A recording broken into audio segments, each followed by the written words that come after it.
Menparekraf Sandiaga Salahuddin Uno mengapresiasi hadirnya sentra vaksinasi di Terminal 3 Bandara Soekarno-Hatta, Tangerang, Banten.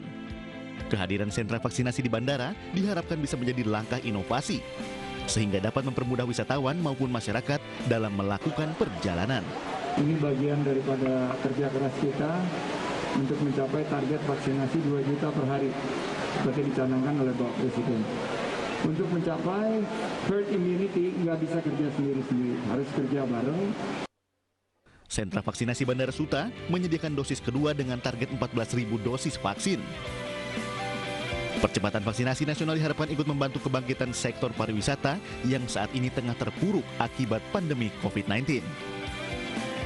Dari Tangerang, Banten, Hasnugara iNews melaporkan.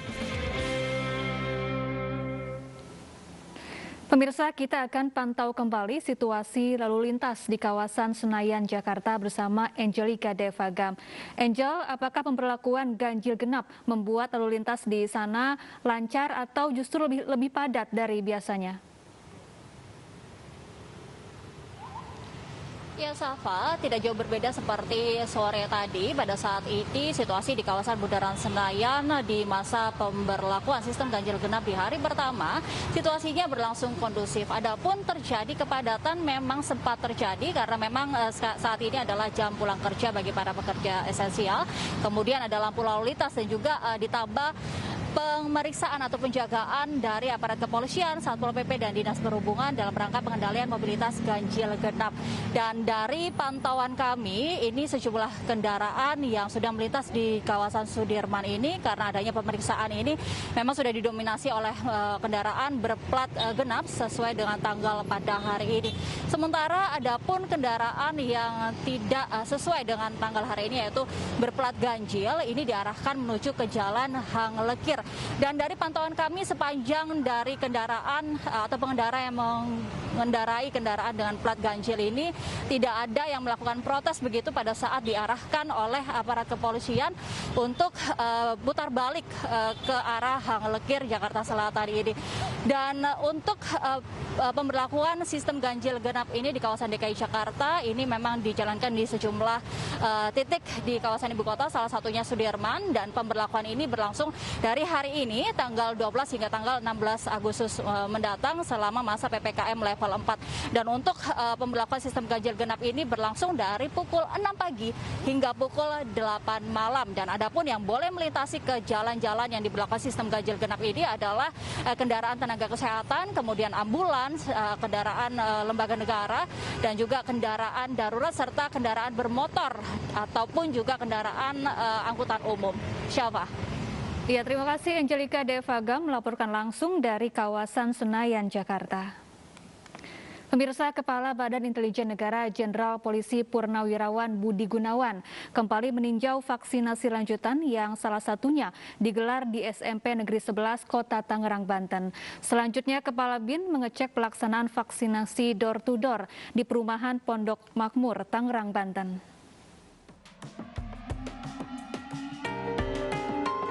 Kepala Badan Intelijen Negara Jenderal Polisi Purnawirawan Budi Gunawan kembali meninjau vaksinasi lanjutan yang salah satunya digelar di SMPN 11 Kota Tangerang, Banten. Program vaksinasi COVID-19 bagi pelajar merupakan arahan langsung dari Presiden Joko Widodo guna mencapai target herd immunity. BIN telah menyiapkan sebanyak 50.000 dosis vaksin dalam vaksinasi lanjutan bagi pelajar dan warga di lingkungan padat penduduk yang menjadi prioritas penerima vaksin lanjutan. BIN menggelar vaksinasi karena para pelajar merupakan calon penerus bangsa. Selanjutnya, Kepala BIN mengecek pelaksanaan vaksinasi door-to-door di perumahan Pondok Makmur, Tangerang, Banten. Vaksinasi door-to-door sangat efektif dalam menjangkau warga yang tinggal di pelosok-pelosok. BIN akan mengadakan vaksinasi lanjutan di daerah-daerah yang mengalami lonjakan kasus COVID-19. Tim Liputan iNews melaporkan. Tim pemulasaraan jenazah COVID-19 Kabupaten Situbondo, Jawa Timur bekerja ekstra memakamkan jenazah pasien COVID-19 di medan ekstrim. Mereka harus naik dan turun bukit sambil memikul peti jenazah.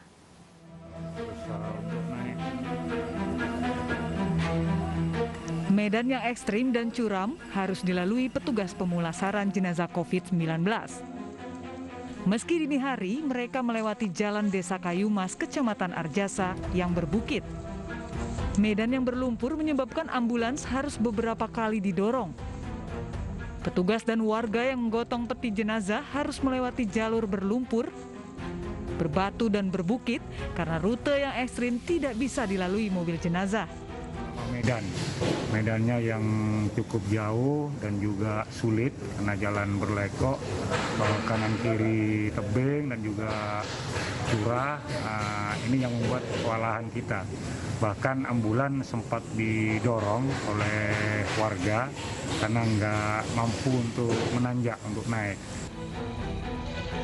Sejak bulan Juli, angka kematian pasien COVID-19 di Kabupaten Situbondo meningkat drastis. Pada bulan Juli lalu, dalam 1 bulan saja lebih dari 400 jenazah dimakamkan secara protokol kesehatan. Sementara total angka kematian mencapai 802 jiwa. Dari Situbondo, Jawa Timur, Rizky Amirul Ahmad, iNews melaporkan. Pemirsa, kasus harian COVID-19 di Indonesia terus meningkat, namun pasien yang sembuh juga terus bertambah. Hari ini 36.637 pasien dinyatakan sembuh. Berdasarkan data Satgas Penanganan COVID-19 hari ini, tercatat ada 24.709 kasus baru, sehingga total sudah 3.774.155 kasus terkonfirmasi. Pasien sembuh bertambah 36.637 orang, sehingga total 3.247.715 orang yang telah pulih dari COVID-19.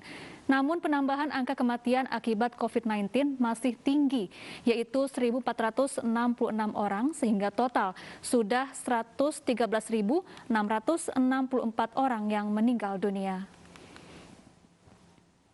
Kita beralih ke informasi lain, pemirsa. Korban kebakaran di Makassar membersihkan puing-puing untuk mencari barang berharga. Laporan sementara kebakaran disebabkan kompor meledak karena ditinggal bergosip.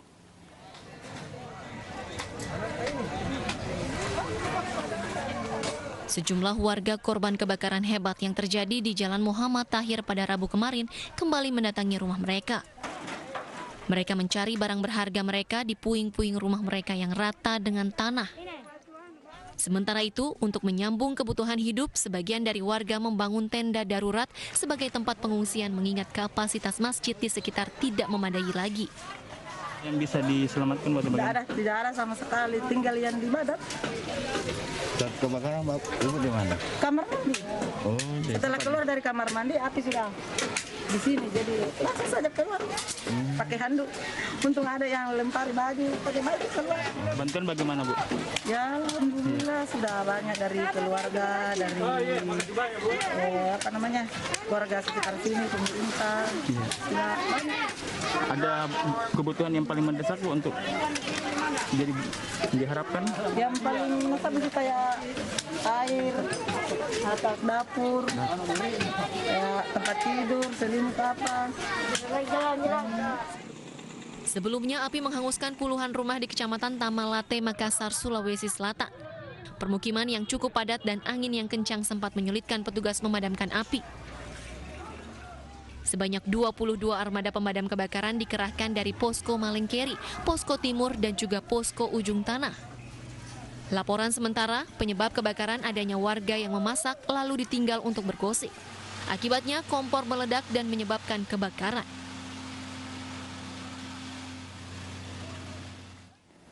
Sementara itu, kebakaran hebat melanda permukiman warga Kompleks PCPR Kota Palangkaraya, Kalimantan Tengah. Api diduga berasal dari rumah tidak berpenghuni.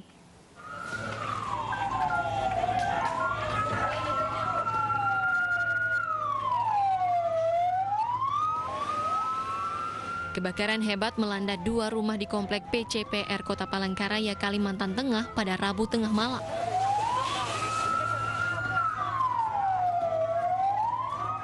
Hembusan angin kencang dan bangunan semi permanen membuat api sulit dipadamkan. Pemadam kebakaran dan warga bahu-membahu memadamkan api. Api yang sempat dikuasai petugas pemadam kembali membesar karena hembusan angin kencang. Menurut warga, api pertama kali muncul dari rumah yang tidak berpenghuni. Api merambat ke rumah sebelahnya yang dihuni seorang nenek. Beruntung, nenek berhasil menyelamatkan diri. Tengah-tengah rumah itu. Di tengah? Langsung di tengah. Kira-kira itu dari mana? Listrik apa dari? Nggak tahu juga. Listrik nggak tahu. Tiba-tiba langsung besar. Langsung memecah sendiri. Oh gitu. Belum tahu penyebabnya ya? Belum tahu. Itu berapa rumah sih, Mas? Dua rumah. Ya. Jadi asal api dari? Dari yang sebelah kiri, yang kosong itu. Yang kosong itu? Nggak ada orangnya. Oke.